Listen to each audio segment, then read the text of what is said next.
We are now being joined by a minister in the federal cabinet, a former governor of Rivers State, and the Minister of Transportation, Rotimi Amaechi. Thank you so much for joining us on China's television. You're welcome. Let us ask you, you are privy to what is happening. When is this convention going to effectively start? Well, I'm not a member of the caretaker committee. We agreed to start at 1, but they're not here. The president was to arrive between 3 and 5. I don't know what time. So we're here in compliance with the time, hoping that as soon as the president arrives, we'll commence this. But I'm sure the president is waiting for us to be ready. But you know him, he's a stickler for time. And I'm sure that everybody seems not to be completely ready. So once everybody's ready and they let the president know that we're ready, he will come. What do you sense that is delaying when you say not ready? What do you sense that is drawing back? I mean, the accreditation. Don't forget that it's only nearly 7,000 delegates that can vote. So they have to meticulously ensure that these 7,000 are here and they are not being impersonated. That's what I mean by being ready. So let us get a sense of this. When eventually you decide on what mode you're going to adopt for this convention in terms of the voting pattern, if it is consensus, will you still have people voting to endorse the consensus candidates? Of course. Because it's not enough to say it's consensus. The people must show that it's consensus. So we'll vote. So it's going to be a voice vote? No. I doubt if it will be. They will need to see the physical voting to confirm that it's consensus. Because voice vote will not be enough. How many of those positions now have been totally confirmed as consensus? It is a mixture. 80% consensus. In the sense that those who, chairman 100%. Now the rest, people are saying, no, I'm going to run, despite the fact that the majority have agreed. So the majority will have to express that view by putting their votes down, and the minority will have their say by also putting their votes down. At the end of the day, I expect that the party will announce the winner. How big a hurdle is the requirement of the Electoral Act demanding that all members, everyone involved who has expressed interest in a position, agree that they are opting for the consensus option? How big a hurdle has that been? That's why I say to you now that because of that law, the only 100% consensus that we have is chairmanship. Okay, there is one South-South publicity secretary. The publicity secretary in the South-South. There are a few of them like that in the zonal areas.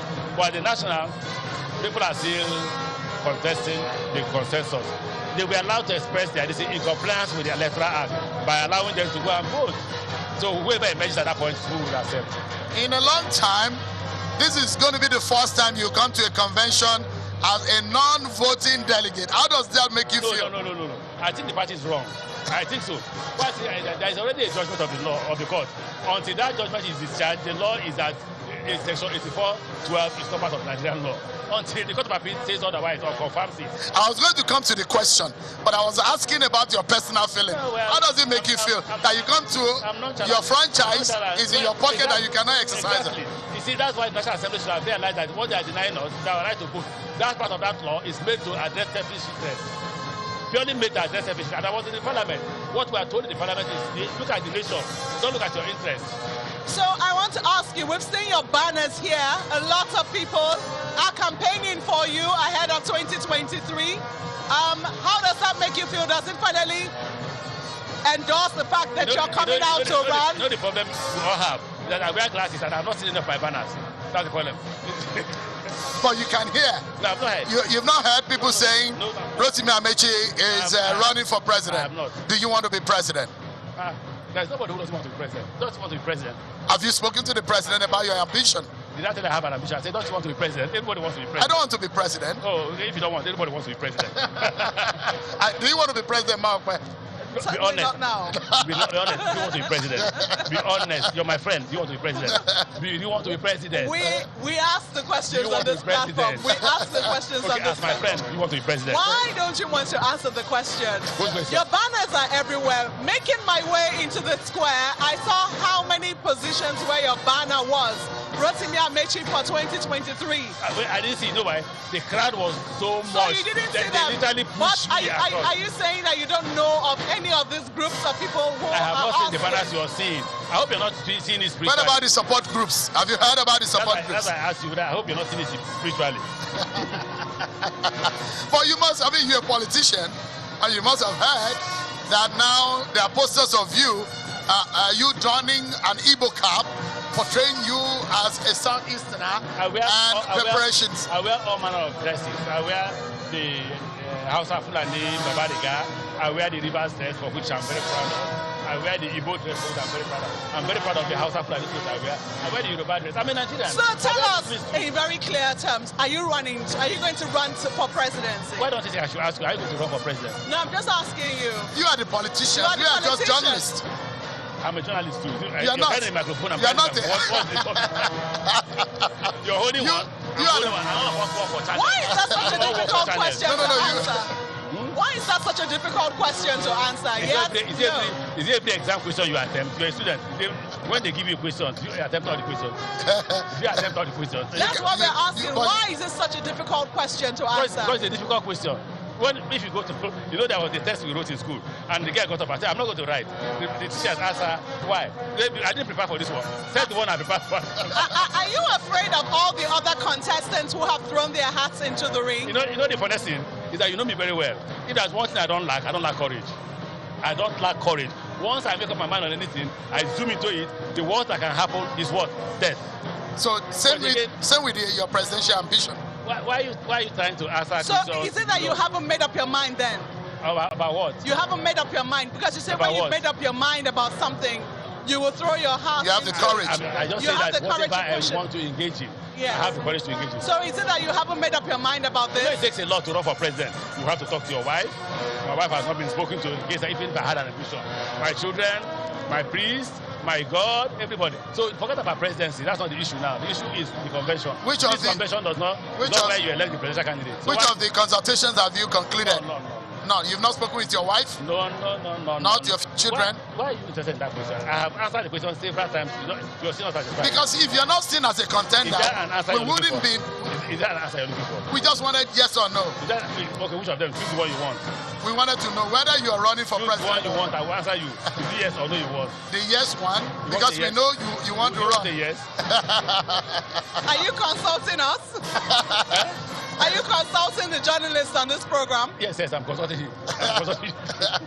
All right, then. Give us a sense of what is happening. Your party has been through a very difficult time. This is perhaps the most turbulent period in the life of the 8th year of your party. Do you see an easier next few years for your party, considering those who are of the opinion that after the Buhari time in the as president, your party might experience more turbulence? No. Every party has a period for which there are interests, especially when there's a transition period, when the president is leaving office or another president to emerge. Obviously, there will be too many interests that will be involved. It is this interaction of interests that people see as turbulence. It must happen. Nobody gives you power. Nobody just comes to you and say, I like you, take power, I like you, take power. It's these different interests that are interacting amongst themselves that you can say, you can refer to as what you refer to as turbulence. We are gradually resolving it. The party is gradually taking a shape. The party has reached a solution that there will be consensus as far as the chairmanship and other positions are concerned. In that same manner, I'm sure that further or subsequent offices will be resolved in the manner where turbulence will be avoided, so that we can actually go and address PDP. If we don't, we have to be careful because these people called PDP, they can. In its journey to a merger, because people have said the APC has merged in name, but it's truly yet to merge in spirit, to merge in body. How do you see this convention fostering that merger even further after today? You see, from what you have seen, the merger has produced different kinds of people. The different parties appear to have disappeared for one party called APC. That's why it doesn't matter whether Abdullah Adamu came from any party. Everybody came together as one APC to choose Abdullah Adamu. So it didn't matter. Over time, you will be seeing the differences disappearing until it will come out as one indivisible and strong party. If you were to merge that journey in 100%, if it was 0 at disunited and 100 at united, along that spectrum, where would you say your 70. Party is at 70. Today? The reason why I say 70 is that you don't assume that it will disappear one day. It certainly won't disappear one day. But as the new chairman emerges, he will continue to see how he will strengthen the party to an election. When we win the election, we'll continue to get to 100%. It won't be an immediate thing. So, I mean, we saw your very strong hand behind pushing Abla Adamu. You're wrong. So you are not supporting Abla Adamu? No, at least I'm not supporting Abla Adamu. So those who say that you were a strong supporter of Abla Adamu, they were wrong? I'm a supporter of the consensus. So when they reach the consensus, I'm a supporter of the consensus. Not that I'm a supporter of because what we understand in the APC is that Abla Adamu, Amaechi is strongly pushing for him. So, you know, one mistake everybody is making is that for a very long time, nobody has heard my voice. Just because nobody saw me in front of any candidate, you just reach conclusion.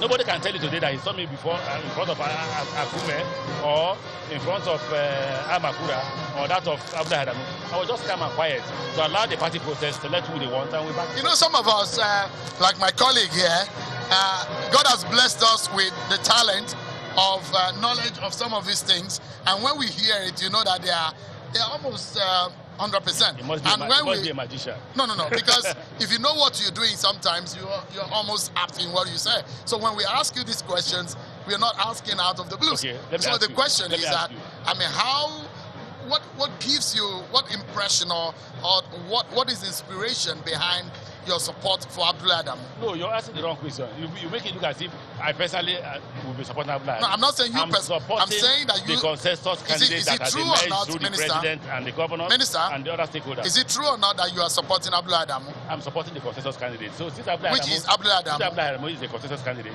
all of us that we are consulted are supporting the consensus candidate. So the same question coming back to, what is your inspiration of supporting him?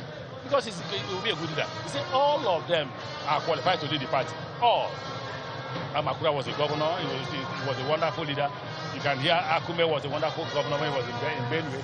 My friend Mustafa, young, vibrant, eager to rule.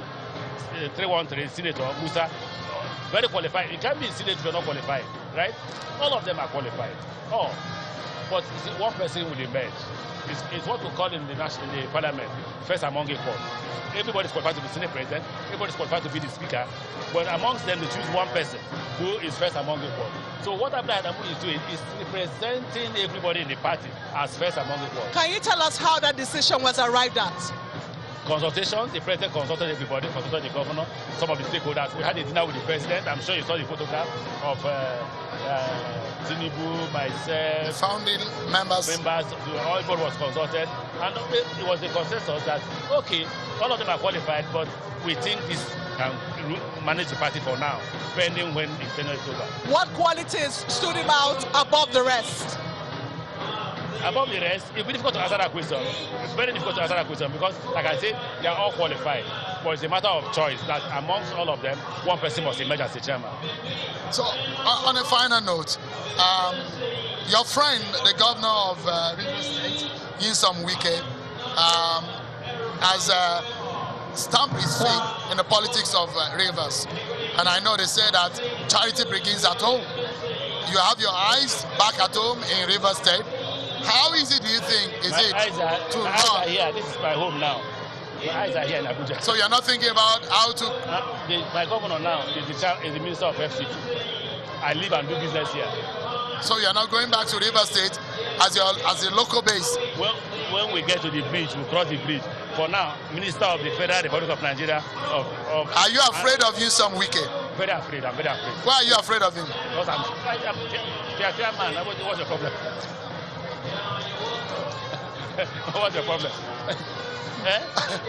When we get to the bridge, we'll cross the bridge. All right. I said on a final note, but on a final note, I hope this is the final note. It's the fact that how true is it that there was an agreement within the founding leaders of the party that the ACM bloc of the APC will have the president and the CPC bloc of the APC will have the national chairman. Was that part of the agreement with the president? When was the agreement? No, I'm asking. You were at that meeting. I wasn't. I'm not aware. I'm asking you if you know of such a meeting. I've never heard of such a meeting. I've never heard of such decisions. I only read it in the papers. I read it in Vanguard. I'm hearing it from you now. Never have we had such a meeting before. The parties that merged are dead. There's only one party now called APC. If you want to run, you can run. But those interests are still there. No problem. You can't take it away. No problem. But you'll be shocked that a CPC person will be voting for an ACM person. An ACM person will be voting for the new PDP. A new PDP person will be voting for an... We have passed that stage of CPC. And by the way, we passed the stage of hearing about where you come from. See, it's one united country called Nigeria. We must be able to carry the interest of everybody. I must feel at home when I go to the southwest. I must feel that I'm a Yoruba man. Just as I must feel at home being a Danamana in Daura. It might be easy for you because you are Rotimi and you are Chibike. But I'm not a Musa. But I'm at home when I go to the north. And you have been turban now. So they turban me. That's why I'm not from the north. So that's one way to forge ahead, that we are one country. The interest will not be based on religion or tribe. It will be based on, just like you. You're not from Ikure, but you're my friend. If I see anything that will benefit you, I will do it. Just like I'm not from Ikure. Just like her, the same. I don't remember that she's Yoruba. I just see her as my friend. I see you as my friend. It's not important where you come from. Merit is essential. All right. Thank you so much indeed. And we want to wish you and your party the very best. And when you have decided to run for president, which you know that if there is a possibility, do let us know. Thank you so much. You'll be the vice. SGF. Bye-bye. Thank you so much, Your Excellency. Chibike Rotimi Amaechi.